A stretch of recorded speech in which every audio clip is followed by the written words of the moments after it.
এটা হলো আমাদের 3 নম্বর মেশিন জিএম, নতুন একবারে।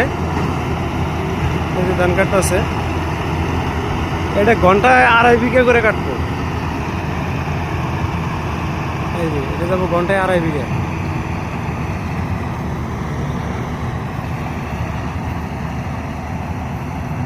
এই যে এই যে জমি, এটা কিন্তু পাহাড়ি এরিয়া, পাহাড়ি এরিয়ার মধ্যে কাটতেছে। কিন্তু মাটি কিনা ভালো আছে, সমান মাটি, আইল পাথর বেশি নাই। এই যে